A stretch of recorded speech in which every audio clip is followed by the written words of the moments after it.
TDP అధినేత చంద్రబాబు ఏలూరు జిల్లా చింతలపూడిలో రాకదిలరా సభలో వాడివేడిగా ప్రసంగించారు. ఈ ప్రభుత్వాన్ని గద్దె దింపేందుకు ప్రజలు సిద్ధంగా ఉన్నారని, మిమ్మల్ని భరించే పరిస్థితిలో ప్రజలు లేరని స్పష్టం చేశారు. నువ్వు దిగిపోతే దిగిపోయావు, మా తమ్ముళ్ల పరిస్థితి ఏంటి అని, వాళ్ళ ఉద్యోగాల పరిస్థితి ఏంటి, వాళ్ళ జీవితాలు నాశనం చేశావు, 12 లక్షల కోట్ల అప్పు చేశావు, అన్ని వ్యవస్థలను భ్రష్టు పట్టించావు, మళ్ళీ ఇటుక రాష్ట్రాన్ని ఆంధ్ర రాష్ట్రాన్ని పునర్నిర్మించుకోవాల్సిన బాధ్యత మనందరిపై ఉందన్నారు. మళ్ళీ ఈ రాష్ట్రంలో వెలుగులు నింపుతామని, ఆ శక్తి మనకు ఉందంటూ చంద్రబాబు పేర్కొన్నారు. ఇంకో పక్క మా తమ్ముళ్ళు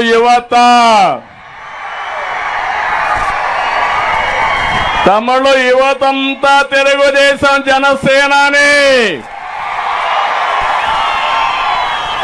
మీరు ఒక సైడ్ ఉంటే ఇంకా ఓటమి లేదు. అందుకే ఈ మీటింగ్ చూసి చెప్తున్నాను,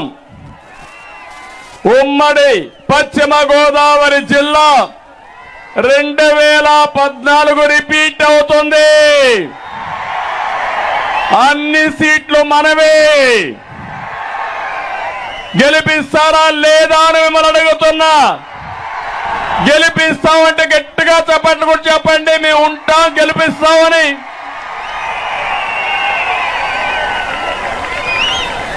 ఈ గెలుపు నా కోసరమో ఏ ఒక్కరి కోసరం కాదు, చితికిపోయిన రాష్ట్రాన్ని కాపాడుకోవడం కోసం. ఒక కుటుంబ పెద్ద తిరుగుబోతో తాగుబోతో అయితే, చెడ్డవాడైతే ఆ కుటుంబమే నాశనం అయిపోతుంది. అవునా కాదా అని మిమ్మల్ని అడుగుతున్నా.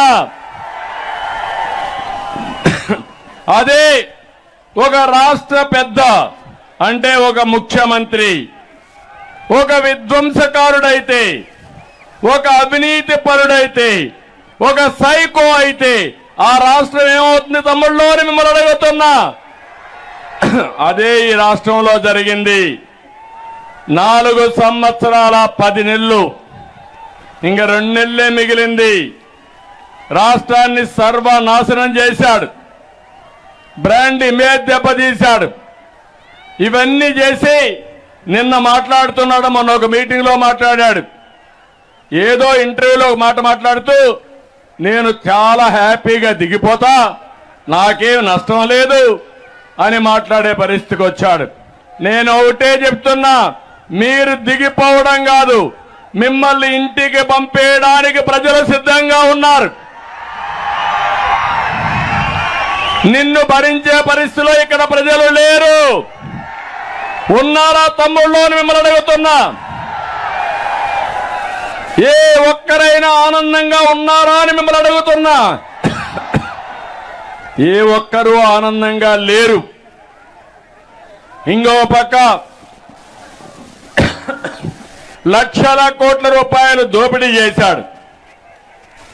అంతేకాకుండా నువ్వు దిగిపోతావు గాని మా తమ్ముళ్ళ గతి ఏంటి, ఉద్యోగాలేంటి అని అడుగుతున్నా. వాళ్ళ జీవితాలు నాశనం చేశావు. 12 లక్షల కోట్ల రూపాయలు అప్పు చేశావు. అన్ని వ్యవస్థల్ని భ్రష్టు పట్టించావు. మళ్ళీ రాబోయే రోజుల్లో ఇటుక పేర్చుకుంటూ మళ్ళీ ఆంధ్రప్రదేశ్ని నిర్మాణం చేసుకోవాల్సిన బాధ్యత మనందరిపైన ఉంది. దానికి సిద్ధంగా ఉండాలని మరొక్కసారి మీ అందరికీ పిలిపిస్తున్నా. మళ్ళీ ఈ రాష్ట్రంలో వెలుగులు నింపుతాం. ఆ శక్తి మనకుంది. దానికి మీ అందరి సహకారం అవసరం అని చెప్పి కూడా మరొక్కసారి విజ్ఞప్తి చేస్తున్నా. నిన్న మాట్లాడుతూ అంటున్నాడు జగన్మోహన్ రెడ్డి గారు ఆయన అర్జునుడంట. కాదు, అక్రమార్జునుడు. అవునా కాదా? అతను డబ్బుల మీద డబ్బులు మీ ఇంటికి పంపిస్తున్నాడా తమ్ముళ్ళు? డబ్బులే డబ్బులంట. కాదు, దెబ్బలే దెబ్బలు, దెబ్బ మీద దెబ్బ.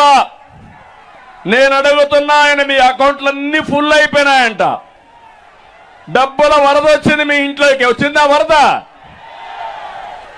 అందరి దగ్గర డబ్బులున్నాయా మీ ఇంట్లో? నేను ఒకటే చెప్తున్నా, ప్రతి ఒక్కరూ 5 సంవత్సరాల్లో ఎంత నష్టపోయారంటే తిరిగి కోలుకోలేనంత నష్టపోయారు. ఇచ్చేది 10 రూపాయలు, దోచుకునేది ఎంత తమ్ముళ్ళు? ఎంత? 100 రూపాయలు. అవునా కదమ్మా చెల్లెమ్మ చెప్పండి? ఇచ్చేది 10 రూపాయలు.